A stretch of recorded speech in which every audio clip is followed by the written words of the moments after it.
images in your mind that have bothered you.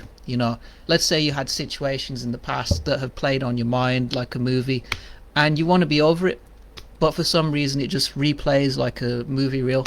Well, I've got a second technique that I've used, and that's called EFT, and that's called emotional freedom tapping. So the way it works is, let's say a hypothetical situation. This person said something. So the way you would do it is, you close your eyes and you say, even though this person said something disrespectful that I did not agree with, I deeply and completely accept myself. They were wrong. They did something that was cowardly. They said something that wasn't right.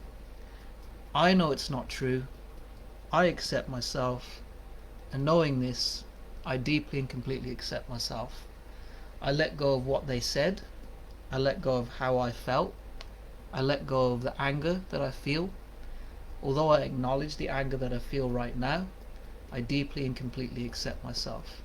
So even though this person said that thing for no apparent reason other than a snide comment, I deeply and completely accept myself.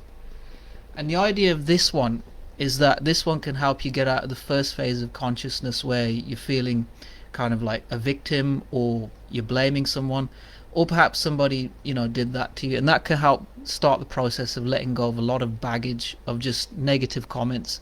Because like I say, everybody, it's very easy to run by somebody and make a snarky comment, but it's not very easy to be real with yourself and be a real person and do something that's going to cause you to grow.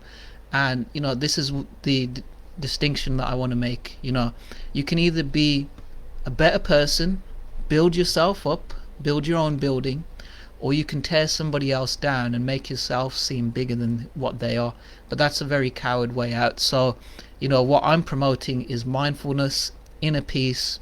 I want everybody watching this podcast to get a variety of techniques that can help them in this lockdown, because honestly, the loneliness can bring bad feelings back at times, and our whole purpose as human beings is to wash away our negative emotions, is to seek our faith, and is to keep on changing our inner beliefs till they serve us, and to keep on going towards our goals and good values. That's what we want to do as human beings. We want to go to good values. We want to get away from negative energy, and we want to build our life and make it the best possible life we can. And so this is what I'm relaying to everybody. Those are two techniques that helped me in the first phase. Now, as I started going and progressing more in my journey of inner work, I started going to therapy, and I did have hypnosis at one point.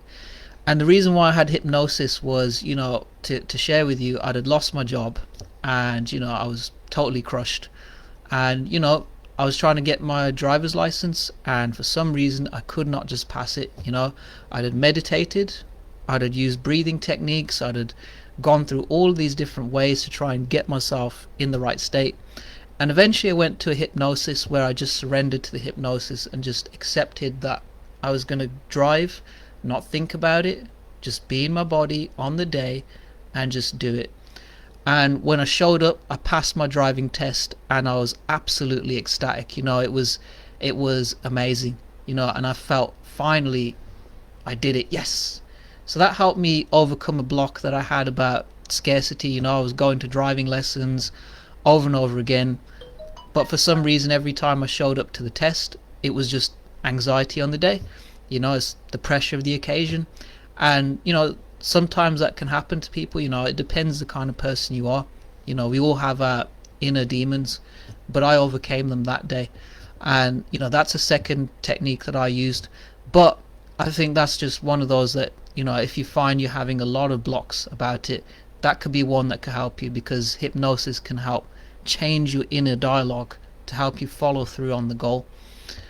A fourth technique, which I'm sure a lot of people here are aware of, are breathing techniques. So when we breathe in and out, so we go breathe in and breathe out, breathe in and breathe out, breathe in and breathe out.